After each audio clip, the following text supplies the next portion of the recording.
ಯಶಸ್ವಿಯಾಗಿ ಜರುಗಿದ ರಾಷ್ಟ್ರೀಯ ಹೆಣ್ಣುಮಕ್ಕಳ ದಿನಾಚರಣೆ ಕಾನೂನು ಅರಿವು ನೆರವು ಕಾರ್ಯಕ್ರಮ.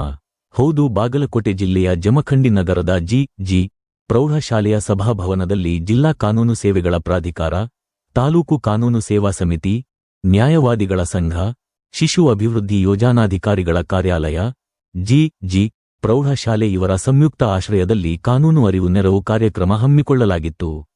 ಇನ್ನು ಈ ಕಾರ್ಯಕ್ರಮದಲ್ಲಿ ಹೆಚ್ಚುವರಿ ಸಿವಿಲ್ ನ್ಯಾಯಾಧೀಶ ಮತ್ತು ಜೆಎಂಎಫ್ಸಿ ನ್ಯಾಯಾಲಯದ ನ್ಯಾಯಾಧೀಶ ಶ್ರೀದೇವಿ, ಜಿ ಪ್ರೌಢಶಾಲೆ ಪ್ರಾಂಶುಪಾಲ ಮಹಾಂತೇಶ ನರಸನಗೌಡ್ರ, ನ್ಯಾಯವಾದಿ ಲಕ್ಷ್ಮೀ ಸವದಿ, ಎಂಎಸ್ ತಲಬಕ್ಕನ್ನವರ, ಶಿಕ್ಷಕ ಮೆಂಡಿಗೇರಿ, ದಾನಮ್ಮ ಅಥಣಿ ಸೇರಿದಂತೆ ವೇದಿಕೆ ಮೇಲಿನ ಗಣ್ಯರು ಸಸಿಗೆ ನೀರು ಉಣ್ಣಿಸುವ ಮೂಲಕ ಕಾರ್ಯಕ್ರಮಕ್ಕೆ ಚಾಲನೆ ನೀಡಿದರು.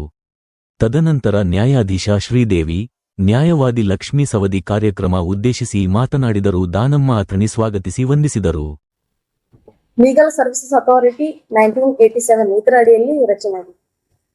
ನ್ಯಾಷನಲ್ ಲೆವೆಲ್ ಅಲ್ಲಿ national legal services authority, state level ಅಲ್ಲಿ state legal services authority, district level ಅಲ್ಲಿ ಡಿಸ್ಟ್ರಿಕ್ಟ್ ಲೀಗಲ್ ಸರ್ವಿಸಸ್ ಅಥಾರಿಟಿ ಮತ್ತು ತಾಲೂಕಾ ಲೆವೆಲ್ ಅಲ್ಲಿ ತಾಲೂಕಾ ಲೀಗಲ್ ಸರ್ವಿಸಸ್ ಅಥಾರಿಟಿ ಅಂತ ರಚನೆ ಆಗಿದೆ.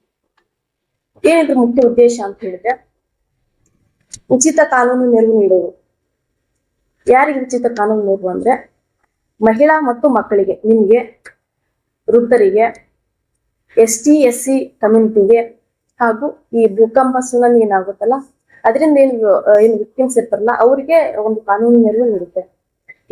ಯಾವ ರೀತಿ ಕಾನೂನು ನೆರವು ಅಂತ ಹೇಳಿದ್ರೆ, ನಿಮ್ದು ಯಾವುದೇ ಕೇಸ್ ಇರ್ಬೋದು, ಅಥವಾ ಸಿವಿಲ್ ಕ್ರಿಮಿನಲ್, ಅಥವಾ ನಿಮ್ಗೆ ಯಾವ್ದಾದ್ರು ಒಂದು ಕಾನೂನಿಗೆ ಮಾಹಿತಿ ಬೇಕಿತ್ತು ಅಂದ್ರೆ ನಮ್ಮ ಲೀಗಲ್ ಸರ್ವಿಸ್ ಅಥಾರಿಟಿ ಬಂದ್ರೆ ಅದು ನಿಮ್ಗೆ ಅನುಕೂಲ ಮಾಡಿಕೊಡುತ್ತೆ.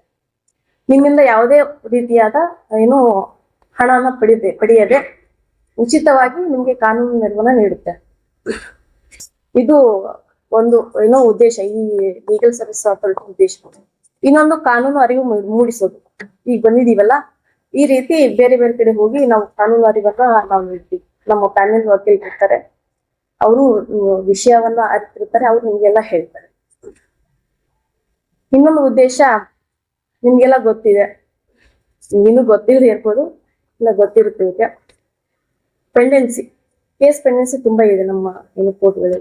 ಅದನ್ನ ಕಡಿಮೆ ಮಾಡ್ಬೇಕು ಅನ್ನೋ ಸಲುವಾಗಿ, ಮತ್ತೆ ಜನರಿಗೆ ಅವ್ರ ಸಮಯ ಮತ್ತು ಅವರ ಹಣವನ್ನ ಉಳಿಸುವ ಸಲುವಾಗಿ ಏನು ಇದು ಲೋಕ ಅದಾಲತ್ ಅಂತ ಒಂದು ಮಾಡುತ್ತೆ. ಅದರಲ್ಲಿ ಜನರು ತಮ್ಮ ಕೇಸ್ಗಳನ್ನ ರಾಜ್ಯ ಮೂಲಕ ಬಗೆಹರಿಸ್ಬೋದು. ಇದರಿಂದ ಅವ್ರ ಸಮಯ, ವೆಚ್ಚ ಎಲ್ಲ ಉಳಿಯುತ್ತೆ. ಈ ಮಾಹಿತಿಯನ್ನ ನೀವು ನಿಮ್ಮ ಮನೆಯಲ್ಲಿ ಹೇಳ್ಬೇಕು, ಮತ್ತೆ ನಿಮ್ ಅಕ್ಕಪಕ್ಕ ಇರೋತಾರಲ್ಲ ಜನ, ಅವ್ರಿಗೂ ಹೇಳ್ಬೇಕು. ಇದರಿಂದ ಅವ್ರಿಗೆ ಅನುಕೂಲ ಆಗುತ್ತೆ. ಈ ಅನುಕೂಲನ ಪಡೆದುಕೊಳ್ಬೇಕಂತ ನಾನು ಹೇಳ್ತೀನಿ.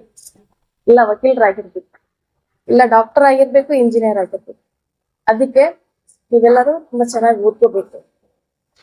ಯಾವುದೇ ಆಸೆ ಆಕಾಂಕ್ಷೆಗಳಿಗೆ ಬಲಿಯಾಗದೆ ನಿಮ್ಮ ಗುರಿ ಏನು ಇಟ್ಕೊಂಡಿದಿರಿ ಅದನ್ನ ಸಾಧಿಸಿ ಚೆನ್ನಾಗಿ ಓದಿ ನಿಮ್ಮ ತಂದೆ ತಾಯಿ ಒಳ್ಳೆ ಹೆಸರು ತರಬೇಕಂತ ನಾನು ಈ ಸಮಯದಲ್ಲಿ ಹೇಳ್ತೀನಿ. ಈ ಬಾಲ್ಯ ವಿವಾಹ ನಿಷೇಧ ಕಾಯ್ದೆ 2006 ಏನ್ ಹೇಳ್ತೈತಪ್ಪ ಅಂದ್ರ, ಒಂದು ಮಗು ಅಂದ್ರೆ ಏನ್ ಅನ್ನೋದನ್ನ ಇದ್ರಲ್ಲಿ ಹೇಳ್ತದೆ. ಒಂದು ಮಗು ಅಂದ್ರೆ ಗಂಡು ಮಗುವಾಗಿದ್ದರೆ 21 ವರ್ಷ, ಹೆಣ್ಣು ಮಗುವಾಗಿದ್ದರೆ 18 ವರ್ಷ ತುಂಬಿರದ.